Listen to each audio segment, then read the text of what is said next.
আজকে আমরা অস্বীকার করি না, আপনারা আমাদেরকে সহযোগিতা করেছেন।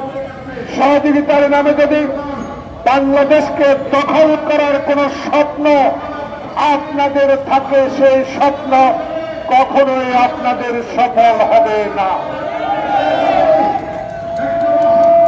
আমি বুঝতে পারি না, আসামে যদি আগরতলায় আমার হাই কমিশনার ভাঙচুর করে বাংলাদেশের মানুষের প্রতি যে অসম্মান করেছেন, পশ্চিমবঙ্গের মুখ্যমন্ত্রী আপনার কথাবার্তায় বাংলাদেশের মানুষকে যে হেয় প্রতিপন্ন করেছেন, বাংলাদেশে যে আজকে আপনি মুসলিম হিন্দুর দাঙ্গা লাগাবার একটা প্রক্রিয়া শুরু করেছেন, আমি মনে করি জনগণ বাংলাদেশের মনে করে যদি শেখ হাসিনা 5 আগস্টের পর এই মোদীর পদতলে আশ্রয় না নিত, তাহলে আজকে এই ঘটনাগুলা ঘটত না।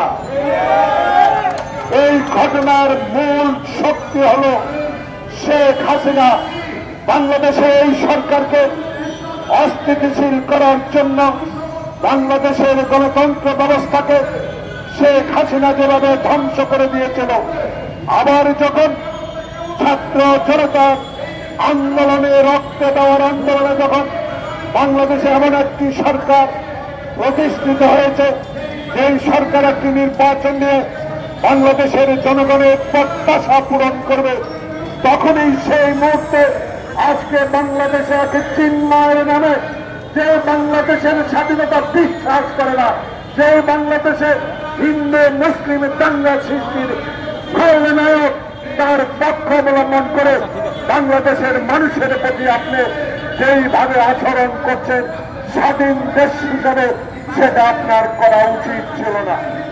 আমরাও স্বাধীনতা অর্জন করেছি, আমাদের স্বাধীনতা রক্ষার জন্য আমরা জীবন দিতে প্রস্তুত। কিন্তু আপনি যদি আমাদের স্বাধীনতা নিয়ে, আমাদের ভূখণ্ড নিয়ে, আমাদের অধিকার নিয়ে, আমাদের গণতন্ত্র নিয়ে, আমাদের সংবিধান নিয়ে যদি কথা বলেন, বাংলাদেশের 18 কোটি মানুষ একজন সৈনিক এর প্রতিবাদ করার প্রমাণ আপনারা পেয়েছেন।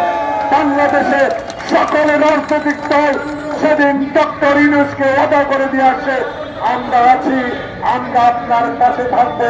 শেখ হাসিনার প্রেতাত্মারা কোনদিনও আর বাংলাদেশে নতুন ষড়যন্ত্র করতে পারবে না। কয়েকজন বসে আছেন, উদাহরণ এখান থেকে কিছু দূরে সবুজ মিয়া মানে একজন ইঞ্জিনিয়ার আছে, উনি নাকি এডিশনাল চিফ ইঞ্জিনিয়ার। ওবায়দুল কাদেরের চামচা, একটা উদাহরণ দেয়,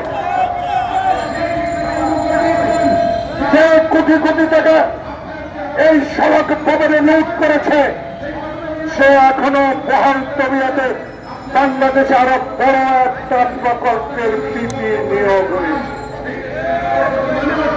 বন্ধুরা, তাই সরকারকে অস্থিতিশীল করার জন্য আবারও ষড়যন্ত্র শুরু হয়েছে।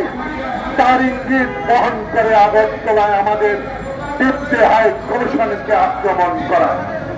তাই আজকে আমরা বলতে চাই, আমাদের ইউনিটি, আমাদের ঐক্য কোনদিনও আর ভাঙতে পারবেন না শেখ হাসিনা এবং ভারত। ভারত যদি আপনি আপনার কথা এখনো সরিয়ে না নেন, এখনো যদি বাংলাদেশের মানুষের প্রতি আপনি সম্মান প্রদর্শন না করার, মাওলানা ভাসানীর সেই কথা আবার স্মরণ করে দিতে চাই। 18 কোটি মানুষ প্রস্তুত আছে লং মার্চ করে আপনাদের বিরুদ্ধে আবার আমরা প্রতিরোধ করে তুলব। তাই অনুরোধ করব, বাংলাদেশ নিয়ে আর না চলাবেন না। বাংলাদেশ এখন 5 আগস্টের পর দ্বিতীয় স্বাধীনতা অর্জন করেছে।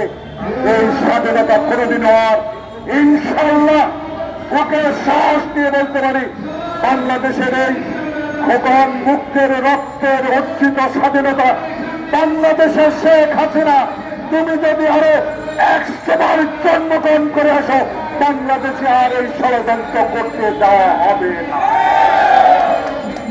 তাই শহীদ জিয়ার একটি উক্তি বলতে চাই, বিশ্বের দরবারে শহীদ জিয়া বাংলাদেশকে পরিচিত করেছে, তলাবিহীন ঝুড়িতে পরিণত করেছে, স্বাধীনতার যুদ্ধ ঘোষণা করেছে, বাংলাদেশের মানুষকে ভালোবেসেছে, খাল কেটে পানি রেখে ইরিদান চাষ করেছে। সেই শহীদ জিয়াকে আপনারা কত অপমান করেছেন বাংলার মানুষ সেটা জানে। তাই আজকে আমরা বলতে চাই, আবু নাসের, মাওলানা নেসার আহমদ, আজকে আপনারা আমাদের জাহাঙ্গীর যারা আছেন, বিগত দিনে আন্দোলন করেছেন, ইনশাআল্লাহ আবার প্রস্তুতি নেন। বাংলাদেশের জাতীয়তাবাদীর শক্তি তারেক রহমান এখনো জীবিত, খালেদা জিয়া এখনো জীবিত। সকল ষড়যন্ত্র উপেক্ষা করে ইনশাআল্লাহ আল্লাহ পাক খালেদা জিয়াকে এখনো বেঁচে রাখিয়েছে। তাই আপনাদের কাছে বলতে চাই, এখনো দয়া করে বিএনপিকে আন্ডার এস্টিমেট করবেন না।